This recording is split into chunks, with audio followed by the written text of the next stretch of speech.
You're watching today's video technical update presented by FX Times. It is Thursday, April 1st, 2010.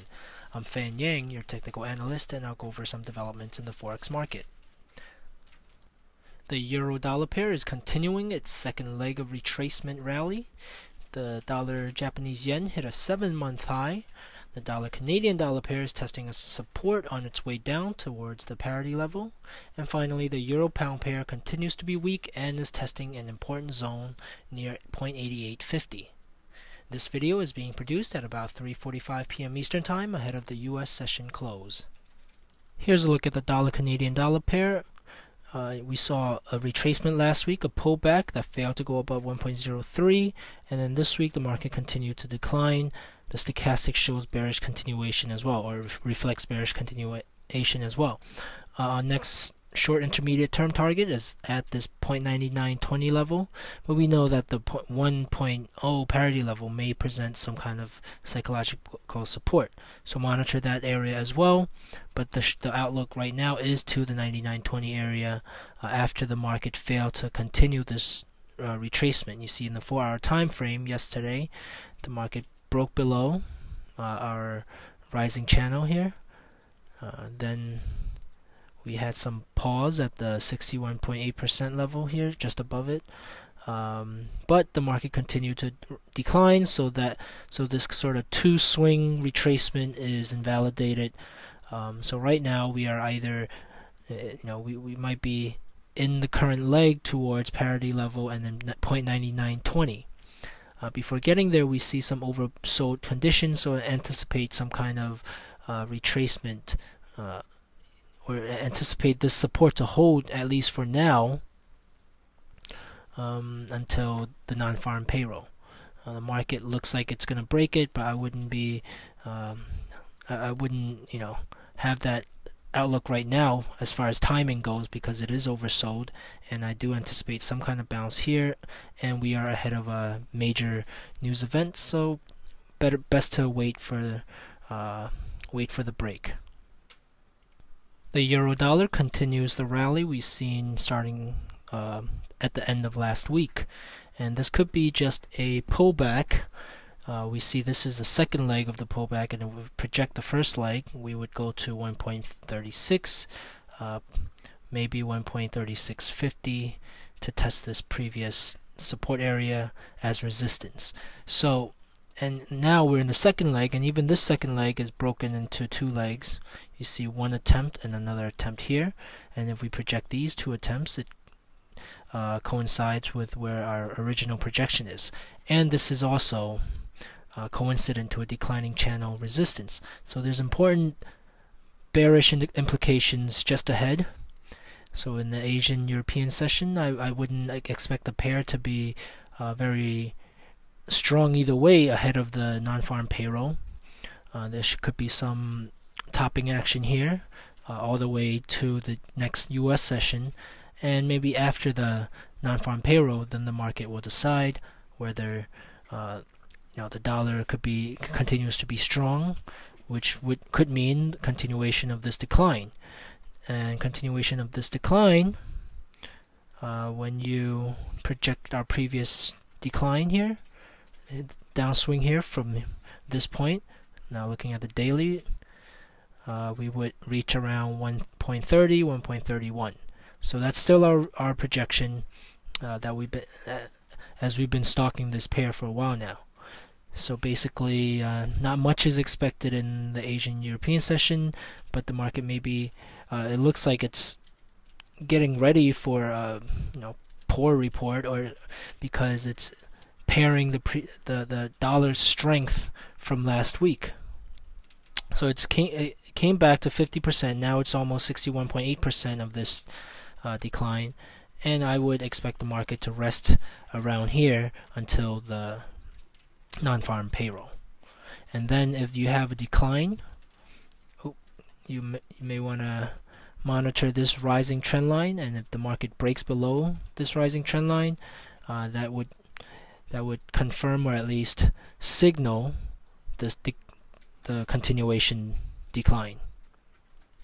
The US dollar Japanese yen is showing us very strong reversal signal here, after it broke above this declining trend line. We're looking at the weekly.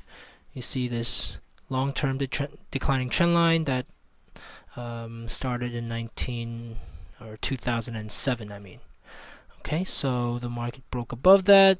This was we are almost in completion of this reverse head and shoulders. So if the market breaks above 94 and remains above that, then this neckline would be broken and we would have a very strong reversal signal.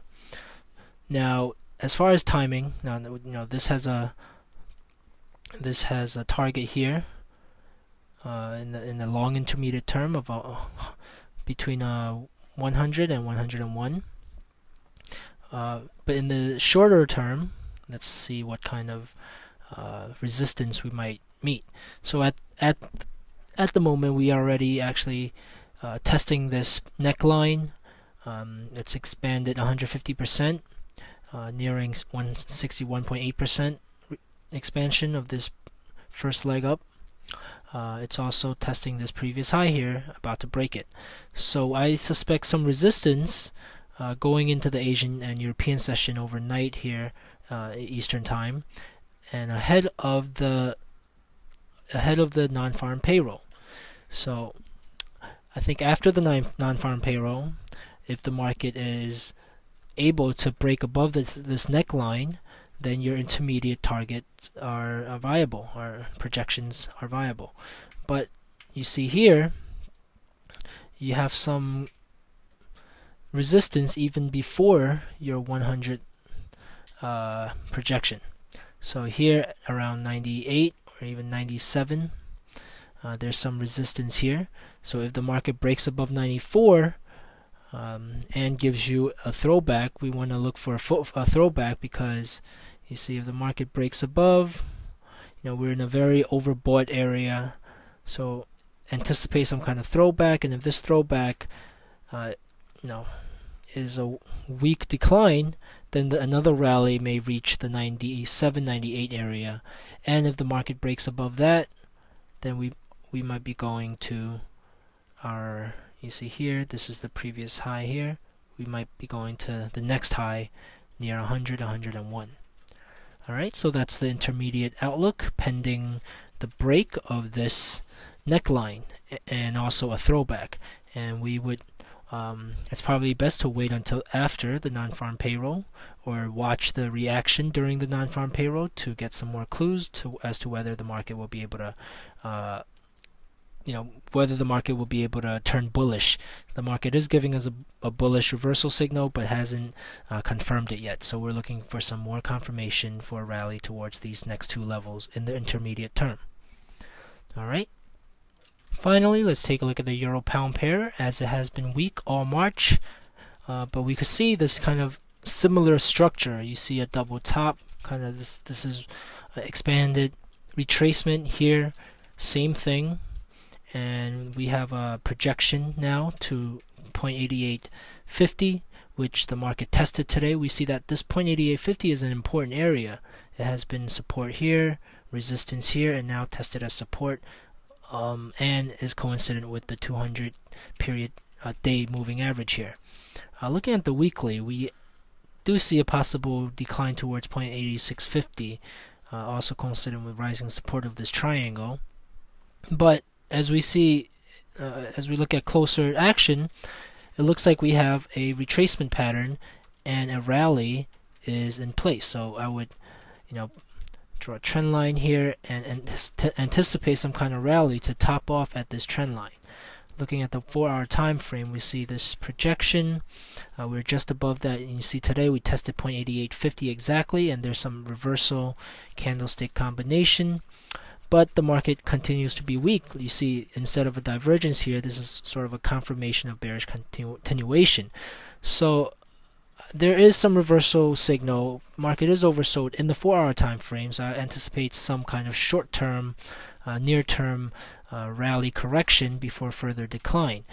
However, if that rally correction is able to break above this declining trend line, then I would have to invalidate for the moment our target towards 0.8650. Instead, I would anticipate a rally to test this declining trend line again near 0.90. Okay, so that's the looking at the 4-hour time frame. Wait for this retracement to see if it could top off, and then the decline should go towards 0.8650. Again, but you need the break of the 0.8850 area. I guess back here, back in the daily time frame, you see this area 0.8850 has been an important power line, and a break below that should suggest a test of 0.8650 area. That's all for today. Visit fxtimes.com for daily technical and fundamental analysis updates, as well as educational live events. Once again, I'm Fan Yang, your technical analyst here at FX Times, wishing you good trading.